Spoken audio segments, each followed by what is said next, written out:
કહેવત છે ને કે લોભિયા હોય ત્યાં દુતારા ભૂખે ન મરે। બસ આવું જ કંઈક બન્યું। ધંધામાં બરકત આવી જશે બસ આવું કહીને છેતરપિંડી આચરી લીધી। શું છે આખી ઘટના, જુઓ આ ક્રાઇમ રિપોર્ટમાં।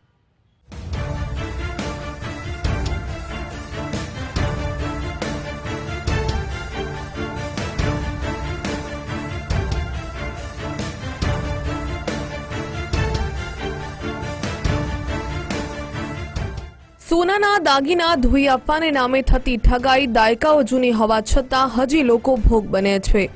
એટીએમ સેન્ટરમાં પિન નંબર જોઈને કાર્ડ બદલાવીને થતી છેતરપિંડીના કિસ્સા પણ છાસવારે સામે આવે છે। હવે ડિજિટલ અરેસ્ટની સાથે ઓનલાઈન ફ્રોડના ગુના પણ વધતા જાય છે। શાતીર ભેજાબાજો વધુ વળતર કે ધંધામાં તેજી આવવાની લાલચે અનેકવાર ઠગાઈ આચરે છે। ભરૂચ જિલ્લાના અંકલેશ્વરની જલધરા ચોકડી પાસે 55 વર્ષીય રંજનબેન ફૂલ વેચવાનો વ્યવસાય કરે છે। ગત 22 જૂને બપોરના સમયે એક અજાણી મહિલાને પુરુષ તેમની પાસે આવ્યા અને સરનામું પૂછવાને બહાને ધાર્મિક વાતોમાં પરોવી લીધા, જે બાદ ચોક્કસ વિધિ કરીને ધંધામાં બરકત આવવાનું કહીને વિશ્વાસ જીતી લીધો।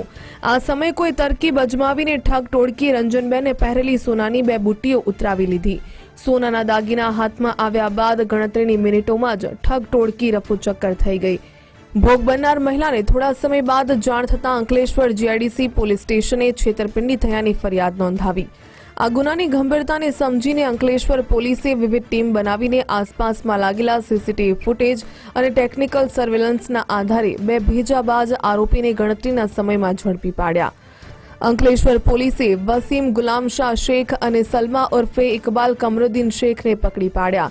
આ ટોળકીએ બાલાસિનોરના સોનીને ઠગાઈના દાગીના વેચ્યાની કબૂલાત કરી, જે બાદ પોલીસની એક ટીમે દક્ષેશ શાહને ઝડપીને સોનાના દાગીના, મોબાઈલ અને બાઇક મળી 1.12 લાખનો મુદ્દામાલ જપ્ત કરીને આગળની કાર્યવાહી હાથ ધરી છે।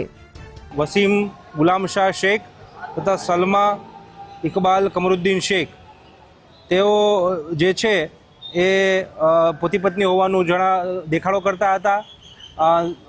જતા વ્યક્તિને ધાર્મિક વિધિમાં રસ હોય તેવી વ્યક્તિને એપ્રોચ કરી તેમને વાતોમાં ઉલઝાવી, તેમને લલચાવી, ફોસલાવીને તેમની પાસેથી સોના ચાંદીના દાગીના કે રોકડ જે પણ હોય તે પડાવી લેતા હતા। તેને પોતાની વાતોમાં ફસાવી અને આ રીતનો ગુનો આચરતા હતા, જેમાં ગુનો દાખલ કરી જીઆઈડીસી પોલીસ સ્ટેશને અલગ અલગ ટેકનિકનો ઉપયોગ કરી અને ગુનાનું ડિટેક્શન કર્યું છે અને આ તમામ મુદ્દામાલ છે એ કબજે કરવામાં આવ્યો છે।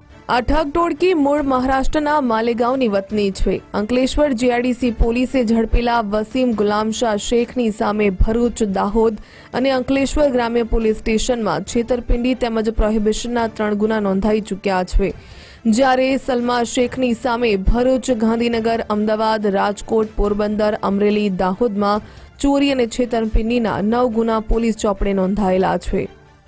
લેનાર દક્ષેશ કુમાર મહેન્દ્રભાઈ શાહ કે જે સોની છે તેનું પણ જે બાલાસિનોરના છે તેને પણ આમાં આરોપી તરીકે લઈ અને આગળની કાયદેસરની કાર્યવાહી કરવામાં આવી છે। કુલ 1,12,000 જેટલો મુદ્દામાલ જે છે એ રિકવર કરવામાં આવ્યો છે। આ બંને વિરુદ્ધ અગાઉ પણ અમરેલી, પોરબંદર, અમદાવાદ વગેરે અલગ અલગ જગ્યાએ 9 જેટલા ગુનાઓ પણ દાખલ થયેલા હોવાનું ધ્યાનમાં આવેલ છે। એટલે એક પ્રકારના હેબિચ્યુઅલ ઓફેન્ડર્સ છે તેવું ધ્યાનમાં આવેલ છે।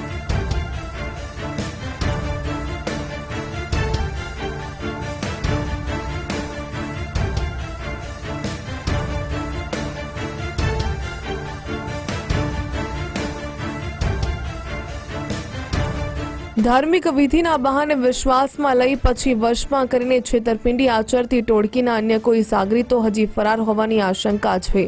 આ ટોળકીએ અત્યાર સુધીમાં કેટલા લોકોને શિકાર બનાવ્યા તે અંગે પૂછપરછમાં મોટા ખુલાસા થઈ શકે છે। દિનેશ મકવાણા, ગુજરાત ફર્સ્ટ, અંકલેશ્વર।